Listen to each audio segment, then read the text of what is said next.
Good things happen to those who wait, and I'm happy to say Terrence Shannon Jr. is a Minnesota Timberwolf. Locked on Illini, let's go.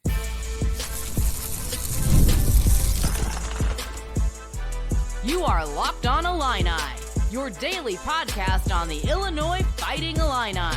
Part of the Locked On Podcast Network, your team every day. Thank you so much for joining me on this very, very late Wednesday night as I record this. I was hoping it would be earlier in the day. I wanted to go live as soon as Terrence Shannon Jr. would get drafted. I just didn't realize I'd have to wait this long in the first round. Before I start, thank you for making Locked On Illini your first listen every single day. Just a simple reminder, we are free and available wherever you get podcasts and on YouTube, part of the Locked On Podcast Network, your team every single day. This particular episode, a breaking news episode, not quite a full episode, is going to be brought to you by the Gametime app. So thank you, Gametime, for sponsoring this episode. So the theme of the night was just patience, to wait. The NBA draft started about 4 hours ago from this recording. Again, I wanted to go live immediately after his drafting would take place. Not many surprises in the beginning of the draft. Then the Chicago Bulls came up at 11, and obviously most mutual Bulls and Illini fans were probably wondering if it could happen. There was rumors earlier in the day by The Athletic that the Bulls were contemplating trading down to 17 because they had shown interest in Terrence Shannon Jr. It didn't come to be. I don't exactly blame the Bulls. I think the Bulls drafted the right player, a kid who was projected to be in the top 5, 6 in most of the mock drafts I was looking at before the draft had started. But then, again, it was just a simple waiting game. Philadelphia came up at 16, and that was the first team who I mentioned yesterday on my episode with Greg Waddle from the Sleepers that I thought would be a good fit. You know, as much as it would have been nice to see Terrence go high in the draft, if he had gone high in the draft, it probably would have been to a very poor team. And I just don't know if his skill set would have been idealized in that type of situation. I've been saying it for a couple of weeks, especially for those of you who've been watching every single episode, my everydayers, as I like to reference you guys. He needed to go to a good basketball team where he can just come right in and just be another guy. Go to a good coach who knows how to maximize Terrence's strengths, and where you can just give Terrence a role and let him play it. So Philadelphia was one of the first teams that are, okay, you know what? They've got a lot of talent on that team. They seem to not exactly get postseason success, but at least during the regular season, they tend to do pretty decently. But it wasn't come to be. Philadelphia took someone else. Then Milwaukee came up at, I believe, pick 22, and they went in a different direction. New York had a couple picks in the mid-20s, and they decided to trade out. And then, you know, you start to get worried a little bit. You know, we kind of went through this a couple years back with Ayo Dosunmu, who at the time was projected to go somewhere in the mid-first round, ultimately fell out of the first round. And now, you know, Illinois hasn't had a first-round pick since 2012. And so, you know, the nerves started kicking up. But sure enough, Minnesota at pick 27. Now, I just want to say this. I'm recording this immediately after the draft pick. So I've not read any of the draft grades that are probably all over social media and every website right now. I'm just going to say it. Minnesota won the draft. Minnesota traded a couple teenagers.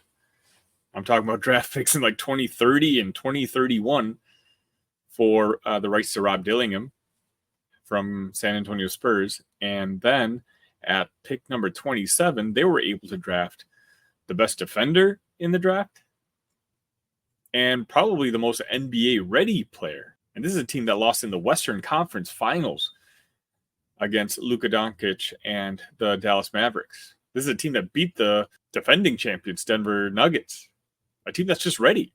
Anthony Edwards, superstar. Things just worked out for Terrence, and that's kind of ultimately all you wanted.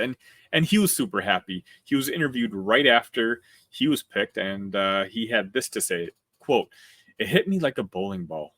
I didn't know if I would cry because I haven't cried in a long time, But yeah, it hit me. Just happy my dream came true, and now it's time to go to work. And work is what he has historically done at the Target Center. And I don't even know, the Timberwolves fans, if you're tuning in to this for the first time, if you know what kind of stats he's put up in Target Center.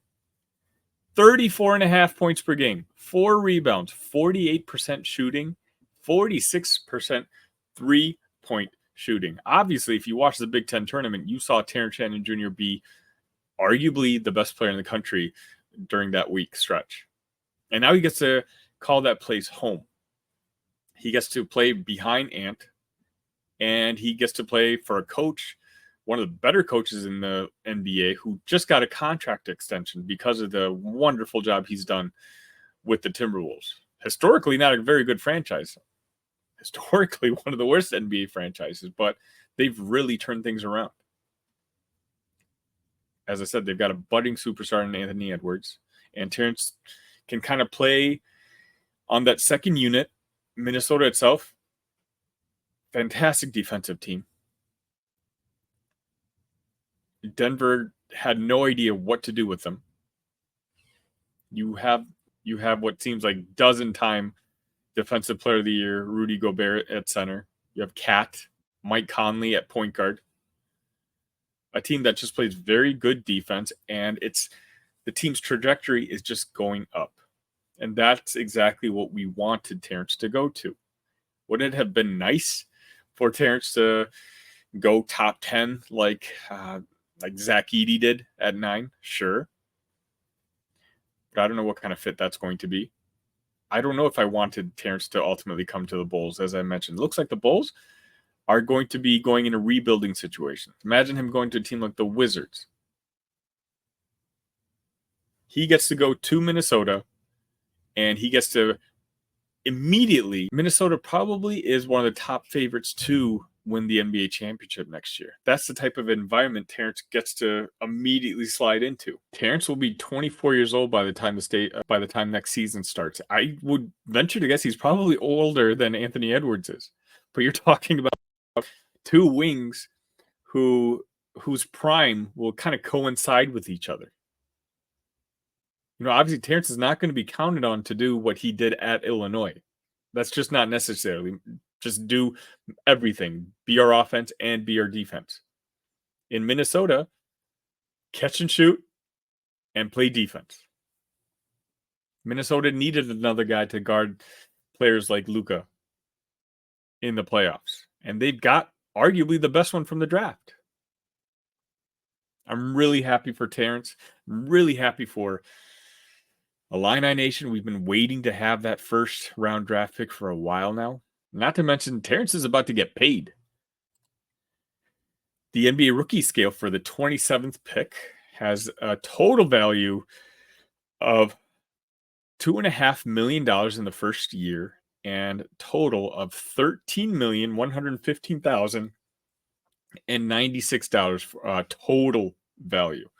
That's a lot of money. $5.2 million is guaranteed over 2 years. So Terrence, he's financially set now.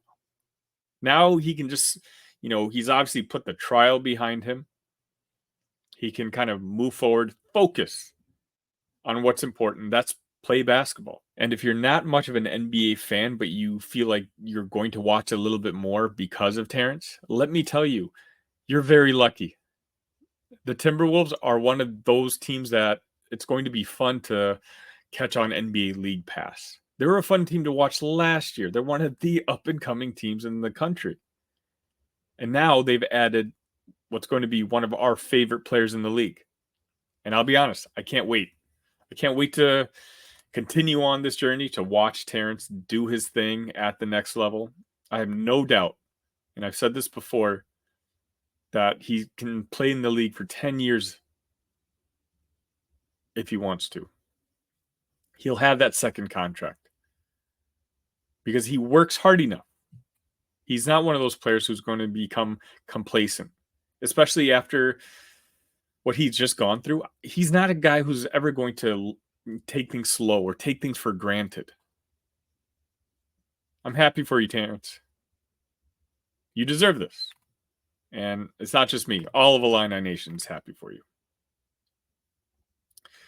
Thank you for tuning in to this short and abrupt episode of Locked On Illini. This may be the last episode of the week. I apologize. We may only do 4 this week. I do have a couple more lined up. If there's any football commitments happening soon, hint, hint. And should that come to fruition, I'll definitely release those videos. But when it comes to full episodes, the next time you'll probably be seeing me is next Monday, and we'll kind of catch up and recap all the Illini news that has happened since then. Do me a favor, hit that like button on your way out. Hit that subscribe button. If you're cheering for Terrence, hit that like button. Let's set positive vibes out there. And it was a good day for Illini Nation. Yeah, Terrence wasn't a lottery pick, but I genuinely feel ultimately this situation that he's in is going to work out for the better. Thank you again for the Gametime app for sponsoring this episode, and I will be seeing you guys next week.